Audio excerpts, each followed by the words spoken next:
Hi అండి, నమస్తే. Welcome to Lakshmi's cooking. ఈరోజు నేను నోటికి ఎంతో రుచిగా పుల్లగా ఘాటుగా ఉండే రసంని ఎలా తయారు చేయాలో చూపిస్తున్నానండి. జలుబు చేసినప్పుడు కానీ లేదంటే గొంతు బాలేనప్పుడు కానీ ఇలా రసం చేసుకొని తాగండి. చాలా బాగుంటుంది, గొంతుకి ఉపశమనం కూడా వస్తుంది. ఇది రైనీ సీజనే కాబట్టి అందరికీ జలుబులు దగ్గులు కామన్ కాబట్టి ఒకసారి ఇలా రసం చేసుకొని తినండి. చాలా బాగుంటుందండి. మరి ఈ రసం ఎలా తయారు చేసుకోవాలో చూద్దాం. ఇప్పుడు ముందుగా అయితే ఒక మిక్సీ జార్ తీసుకొని అందులోకి 1 టీ స్పూన్ జీలకర్ర వేసుకోవాలి.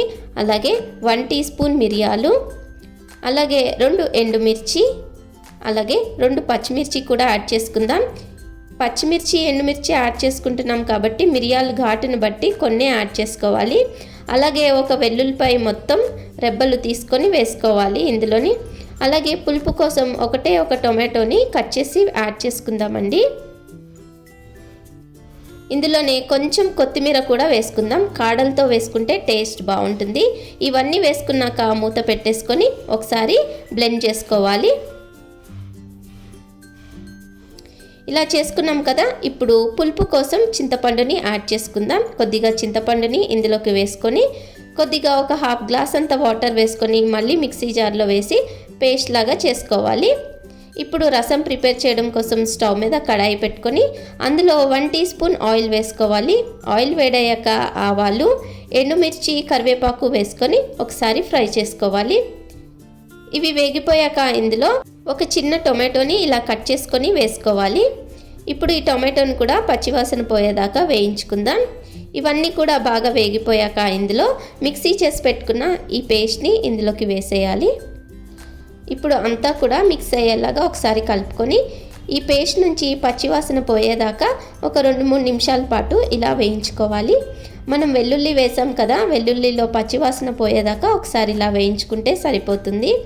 ఇప్పుడు ఇందులోకి ఒక 1 లీటర్ వరకు వాటర్ని యాడ్ చేసుకోవాలండి. వాటర్ యాడ్ చేసుకున్నాక ఒకసారి మొత్తం అంతా కూడా మిక్స్ చేసుకోవాలి. ఇప్పుడు రసానికి సరిపడంత ఉప్పుని ఇందులోకి వేసుకొని ఒక్కసారి మిక్స్ చేసేసుకోవాలి.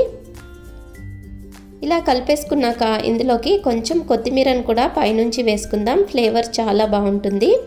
ఇలా వేసేసుకొని ఒకసారి మిక్స్ చేసేసుకొని మీడియం ఫ్లేమ్లో పెట్టుకొని ఒక 5-6 నిమిషాలు దీన్ని మరగనివ్వాలండి. 5 నిమిషాల తర్వాత మనకి ఇలా పొంగు స్టార్ట్ అవుతుందంటే ఇలా మరగడం వెంటనే ఇప్పుడు స్టవ్ ఆఫ్ చేసేసుకోవాలి.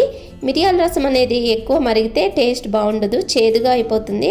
కాబట్టి ఇలా మరగడం ఎప్పుడైతే స్టార్ట్ అవుతుందో వెంటనే స్టవ్ ఆఫ్ చేసేసుకొని వేడిగా అన్నంలోకి సర్వ్ చేసుకుంటే చాలా టేస్టీగా ఉండే రసం తయారైపోతుందండి. అది కూడా కేవలం 5 మినిట్స్లో.